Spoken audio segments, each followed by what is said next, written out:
Rani, Rani, panggil perempuan itu.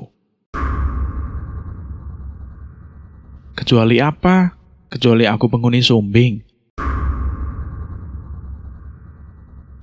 Rio, kamu dengar suara gamelan? Tanyaku pada Rio.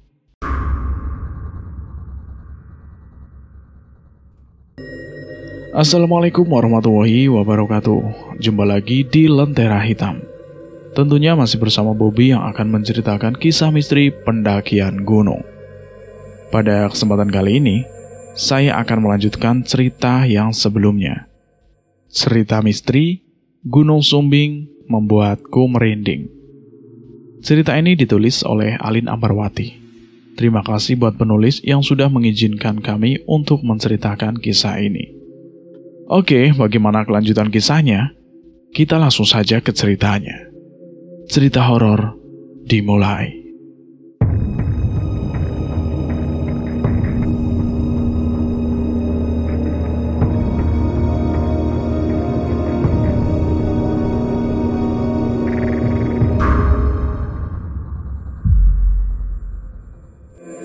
Angin itu tidak besar, namun langsung menghantam sanubariku.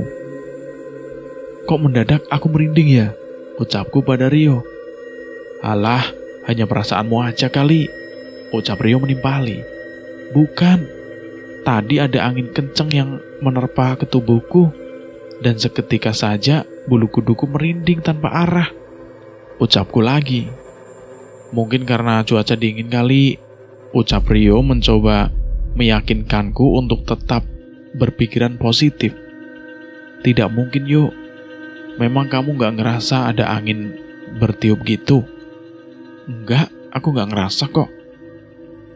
Hal aneh apa lagi yang harus aku alami? Sepanjang pendakianku ke gunung lain, aku belum pernah mengalami hal janggal yang terjadi secara berurut-urut seperti saat ini. Aku merasa merinding, padahal belum sampai di puncak Sumbing. Kamu harus tetap berpikiran positif, ucap si Rio pada aku. Ya, akan aku coba, ucapku pada Rio. Meskipun aku berusaha untuk menutupi kebingunganku tentang hal janggal yang terus berdatangan, namun aku berusaha untuk tetap bersikap tenang, sebab aku tidak ingin Rio memandangku lemah hanya karena takut akan hal-hal yang bersifat mistis. Aku pun kemudian melanjutkan perjalananku menuju pos kedua untuk mencoba tidak memikirkan kembali hal-hal aneh yang kualami saat perjalanan ini. Tak lama setelahnya, waktu maghrib pun tiba. Aku tidak bergegas untuk menunaikan sholat. Aku dan Rio malah mempercepat laju langkah kami. Kini langit berubah menjadi gelap. Tak ada suara pendaki lain yang bercengkrama. Suasana benar-benar sunyi dan senyap. Hingga akhirnya, aku mendengar teriakan perempuan memanggil-manggil namaku. Rani, Rani, panggil perempuan itu. Aku pun langsung menoleh ke arah belakang.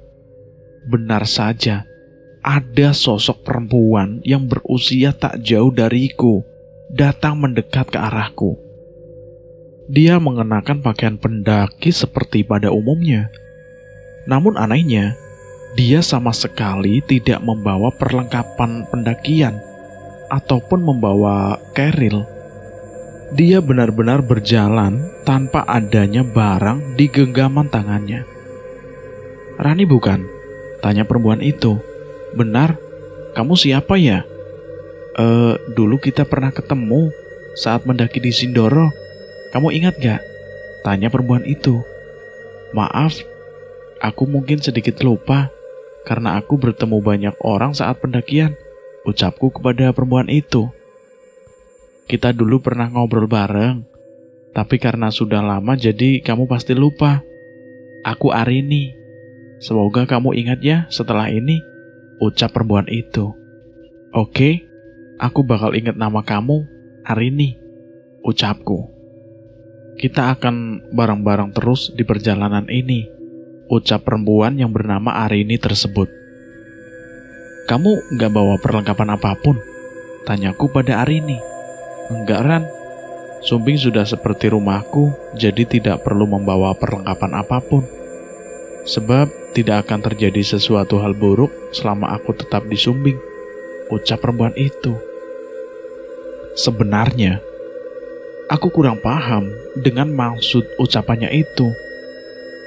Bagi Arini, Sumbing sudah menjadi rumahnya. Hingga rasanya ia tak perlu membawa apapun saat datang ke Sumbing. Aku benar-benar tidak bisa memikirkan maksud tersirat di perkataannya tersebut. Apakah ia sudah terlalu sering datang ke Sumbing, sehingga ia menyebut bahwa Sumbing adalah rumahnya? Atau bahkan ia benar-benar menetap di Sumbing? Jika menetap, rasanya tidak mungkin ada manusia yang menetap di Gunung Sumbing. Kondisinya tidak memungkinkan untuk dijadikan tempat tinggal. Aku pun kemudian mencoba untuk menepis pemikiran-pemikiran burukku itu. Mungkin saja Arini tersebut memang sangat gemar melakukan pendakian ke Gunung Sumbing ini. Makanya ia sendiri menyebut Sumbing sebagai rumahnya. Ran, kamu gak curiga tentang siapa dia? Ucap Rio. Enggak kok, dia terlihat baik. Kalau dia bukan manusia gimana? Tanya Rio. Aku pun hanya terdiam tanpa berucap apapun. Ada benarnya juga ucapan Rio. Jika Arini benar-benar bukan manusia, lalu untuk apa dia mendekat ke arahku dan Rio? Apakah ada sesuatu yang dia perlukan? Atau ada hal yang lainnya? Aku boleh bareng kalian, ucap Arini. Boleh, ucapku terbata-bata. Kamu harus tetap jaga jarak dengannya, bisik Rio kepadaku. Iya, aku yakin dia manusia, ucapku pada Rio. Tapi aku tidak yakin, ucap Rio lirih. Kalian bisik-bisik apa? Tanya Arini. Bukan apa-apa, ucapku. Ayo jalan, ucap Arini. Kami pun kemudian melanjutkan perjalanan bertiga. Rio tetap memintaku untuk berjaga jarak dengan Arini. Dia belum sepenuhnya percaya bahwa Arini itu manusia. Sebab dari apa yang diucapkan Arini dan juga penampilannya, semuanya seakan berbelok belakang. Perjalanan menuju pos 2 ini tinggal 10 menit lagi. Artinya tidak lama lagi kami pun akan sampai di pos 2. Aku dan Rio kini jalan bertiga bersama Arini. Sosok perempuan misterius yang tidak tahu berasal dari mana itu, namun ingin ikut bersama kami berdua. Di sepanjang perjalanan, Arini tidak henti-hentinya menceritakan hal-hal janggal yang ada di Gunung Sumbing ini. Tentang siapa saja yang pernah meninggal di Gunung Sumbing, ataupun kisah-kisah misterius yang belum terpecahkan di Gunung Sumbing ini. Dia layaknya cenayang yang tahu segalanya. Karena hal tersebutlah, Rio mungkin curiga bahwa Arini benar-benar bukan manusia, melainkan makhluk lain. Namun, aku tak sepenuhnya bisa percaya dengan Rio. Di Sumbing banyak kasus kematian misterius. Mereka bilang karena hipotermia ataupun jatuh tergelincir. Padahal penyebab aslinya bukan itu, ucap Arini. Maksud kamu gimana? Gunung Sumbing selalu bisa membuat orang bergeming. Mereka mati karena memang mereka pantas untuk mati. Mereka tak patuh dan bersikap seenaknya, ucap Arini. Kok kamu tahu betul tentang hal-hal seperti itu? Tanya Rio. Kebetulan saja aku tahu banyak hal. Mau aku ceritain salah satu pendaki wanita yang tewas dan tidak ditemukan di Gunung Sumbing ini. Mau ceritain nggak? Ucap Arini. Memangnya ada? Tanya aku. Tentu, ucap Arini lagi. Arini pun menceritakan sebuah kisah janggal yang menimpa seorang pendaki perempuan yang tewas mengenaskan di Gunung Sumbing. Ia mengatakan bahwa alasan utama perempuan tersebut tewas bukan karena sakit atau hipotermia seperti berita yang beredar, melainkan perempuan itu melakukan tindakan asusila di gunung ini bersama dengan pacarnya. Mereka melakukan tindakan tersebut di salah satu pos yang dekat dengan puncak Sumbing. Hingga sesaat setelahnya perempuan itu pun mengalami hal janggal. Seluruh tubuhnya menggigil tak beraturan, bahkan saat menggigil, pakaian miliknya belum sepenuhnya ia kenakan. Penghuni Sumbing marah karena sikap yang dilakukan oleh dua sejoli tersebut. Hingga tak lama dari rasa sakit yang diderita perempuan itu, ia meninggal mengenaskan dalam kondisi tubuh yang sudah mulai membiru, akibat menggigil yang tak kunjung reda. Sementara lelaki yang bersamanya mengalami trauma yang cukup dalam, hingga ia kini dirawat di rumah sakit jiwa. "Kok kamu tahu sampai sedetail itu?" tanya si Rio. "Tentu, sebab Gunung Sumbing adalah rumahku, dan tak ada satu orang pun yang bisa mengusik rumahku," ucap Arini. "Tapi kamu hanyalah pendaki, sama seperti kami, dan tidak mungkin kamu tahu semua hal tentang Sumbing. Kecuali apa? Kecuali aku penghuni Sumbing," ucap Arini sembari melempar tawa. Bukan itu maksudku," ucapku. "Lalu apa?" Sudah, lupakan saja," ucapku lagi. Kami tetap melanjutkan perjalanan, hingga akhirnya kami pun sampai di pos 2. Aku pun meminta ke Rio agar bisa istirahat terlebih dahulu. 1 jam perjalanan benar-benar melelahkan. Namun, aku tidak melihat raut wajah lelah dari diri Arini. Dia seakan-akan tidak merasakan lelah sedikit pun, bahwa wajahnya terlihat segar. "Kita nggak boleh terlalu lama berhenti, tidak baik," ucap Arini. "Kenapa?" "Takut ada yang marah," ucap Arini lagi. Aku pun terdiam setelahnya, dan mulai melirik ke arah Rio. Aku menatap Rio dengan tatapan yang sangat tajam, seolah-olah ingin memberitahukan bahwa sosok perempuan yang saat ini bersama kami bukanlah manusia sesungguhnya, seperti kecurigaan Rio. Namun aku tidak memiliki bukti untuk mengutarakan pernyataan tersebut. "Kamu kalau mau duluan boleh, silahkan saja," ucapku. "Tidak, aku akan selalu membersamai perjalanan kalian," ucap Arini. Semua sikap yang keluar dari diri Arini benar-benar memunculkan kecurigaan antara aku dan Rio. Di satu sisi, aku melihat Arini benar-benar nyata adanya. Di sisi lain, aku merasa semua sikap yang dilakukan oleh Arini itu adalah sebuah kekeliruan. Aku pun hanya bisa diam, seakan termakan omongan Arini. Aku berdua pun tidak mengelak hal apapun yang diucapkan olehnya.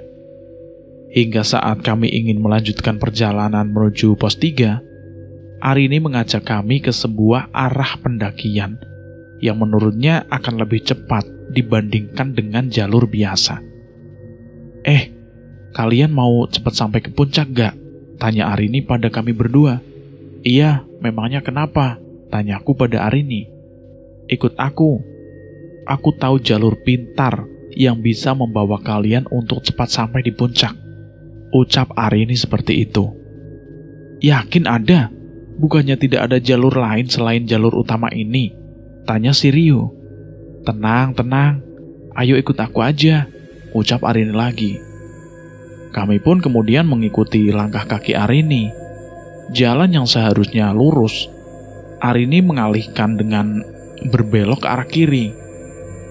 Kami pun mengikutinya tepat di belakang dia.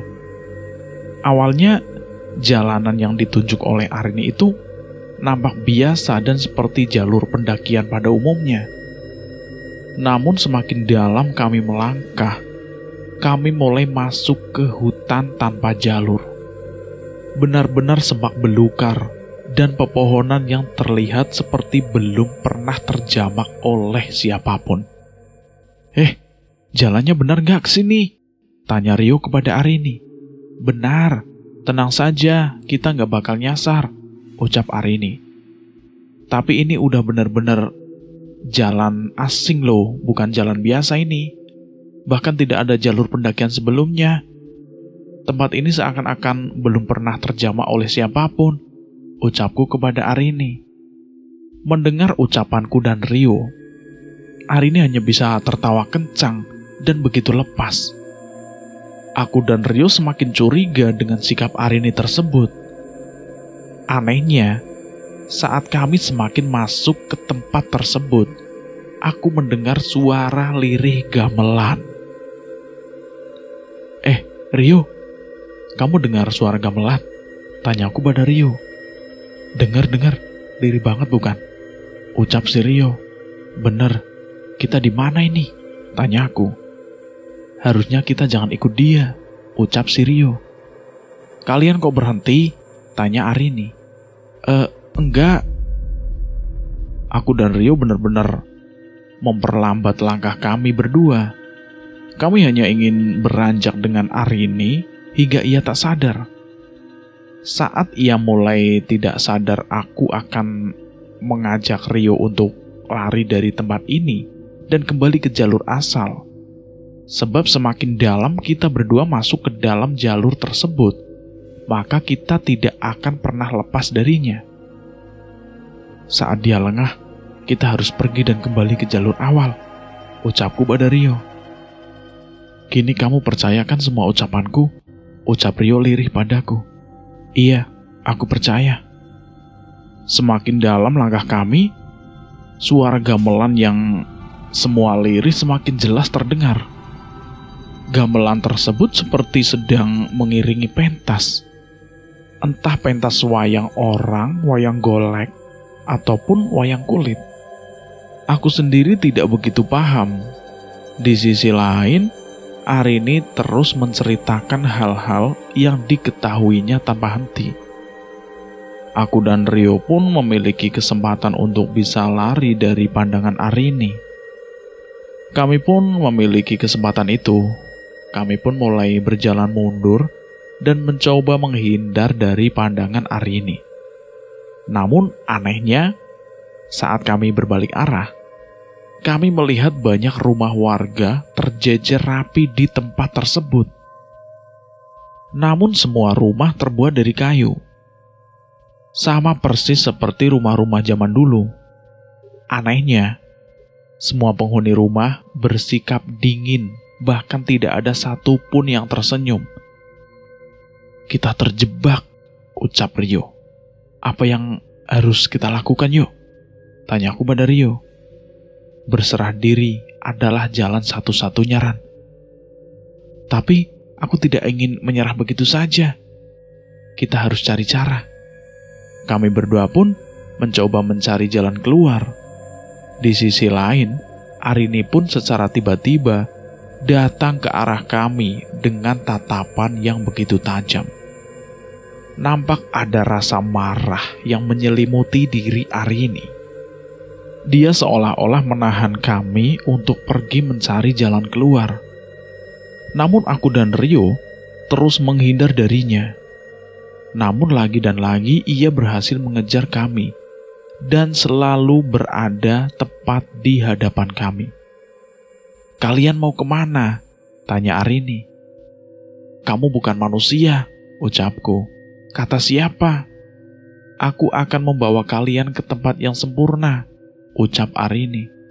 Tolong, jangan kau ganggu kami, ucap Rio kepada Arini. Aku tidak mengganggu kalian. Aku membantu kalian, ucap Arini. Tapi kamu telah membawa kami ke tempat yang tidak semestinya, ucapku. Aku membawa kalian ke tempat yang benar, ucap Arini. Aku dan Rio pun kemudian berlari semampu kami untuk menghindar dari sosok Arini. Kini aku benar-benar percaya dengan kecurigaan Rio. Arini bukanlah manusia, melainkan jin pengganggu manusia. Kita harus bisa keluar dari tempat ini, Rio. Iya, ayo kita terus bergegas. Kami pun berlarian. Tiba-tiba saja, Arini berhenti mengejar kami. Entah apa yang terjadi dengannya. Ia benar-benar berhenti tanpa adanya sebab. Kejadian ini benar-benar di luar nalar manusia. Namun kejadian ini benar-benar nyata adanya. Sosok perempuan yang datang dengan wajah datarnya mengatakan bahwa ia tahu jalan yang cepat dan sesuai. Namun nyatanya, ia membawa kami berdua ke tempat yang tidak semestinya membuat kami nyasar dan mengalami hambatan. Kini kami harus benar-benar mencari jalan keluar. Kami berdua tidak ingin terjebak selamanya di tempat yang entah kami sendiri pun tidak tahu. Benar-benar menyeramkan, ucapku pada Rio. Maka dari itu, kita jangan mudah terkecoh dengan sosok lain yang ada di gunung ini, ucap si Rio padaku. Tapi dia benar-benar nyata, Rio. Iya, kita benar-benar harus berhati-hati dalam perjalanan ini. Iya, Rio. Sekarang aku mengikuti kamu aja. Oke. Kami berdua pun kemudian mencari jalan keluar dengan mengingat-ingat jalan awal sebelum kami tersesat di tempat ini.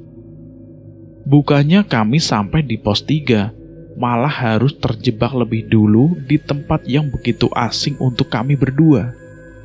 Kami pun berjalan dan mulai berputar-putar di tempat yang sama, hingga lebih dari 3 kali putaran. Aku capek, ucapku pada Rio.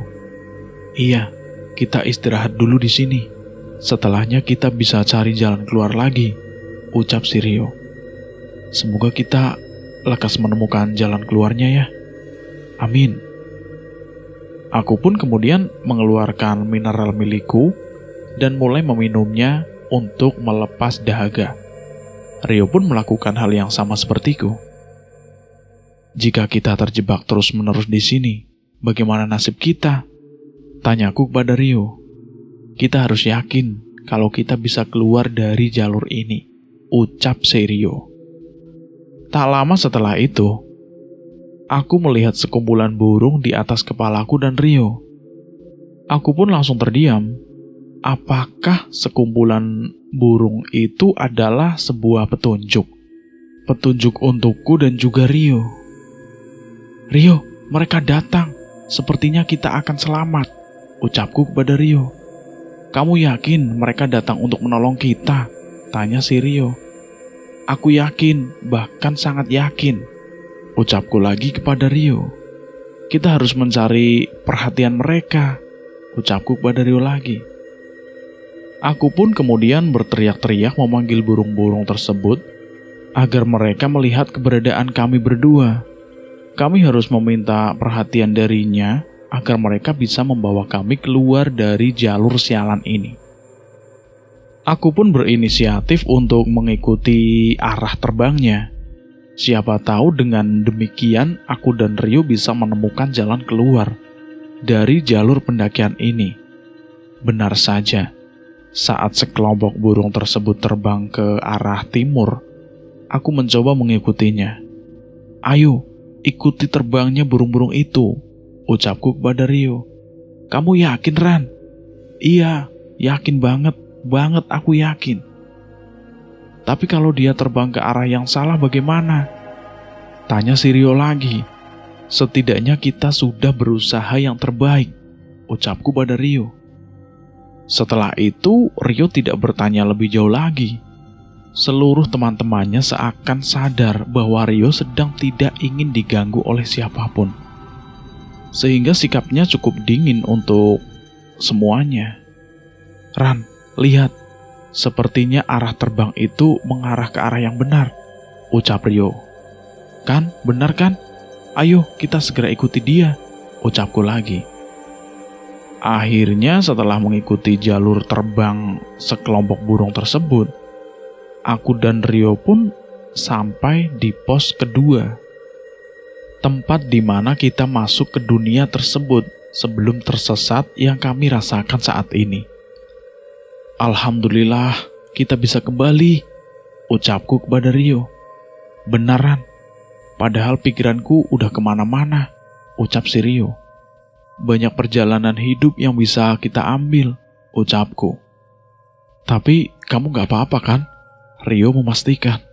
Gak apa-apa, tenang saja. Aku dan Rio pun memutuskan untuk berhenti sejenak sebelum melanjutkan ke pos selanjutnya, yaitu pos 3. Pendakian menuju pos 3 nanti, kami melewati sebuah pertigaan. Jangan sampai kami berdua memilih pertigaan yang salah. Kami pun memutuskan untuk melanjutkan perjalanan. Kamu yakin mau lanjut? Tanya Rio. Yakin. Kita sudah habis banyak. Jangan sampai mundur gitu saja. Kita tidak akan mundur yo. Kita harus sampai di puncak, ucapku lagi.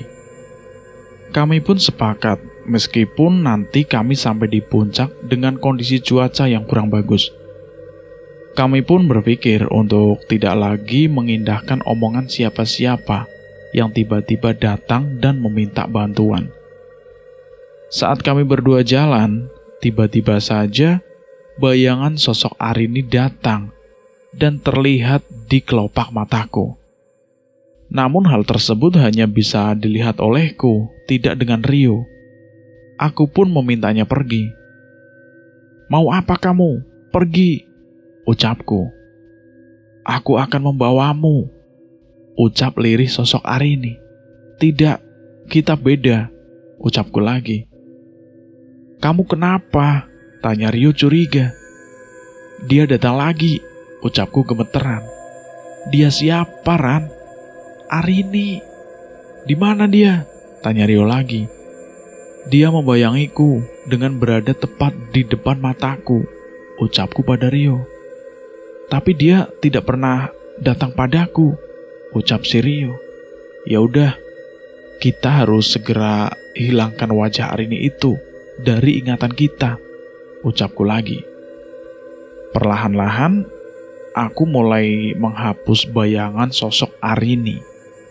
Dan benar saja, saat aku sudah benar-benar optimis dia hilang, dia akhirnya benar-benar hilang. Kini aku dan Rio pun bisa melanjutkan perjalanan kembali tanpa harus takut akan kedatangan sosok Arini. Cerita ini bersambung dulu sampai di sini, dan saya akan melanjutkan ceritanya lagi di episode berikutnya.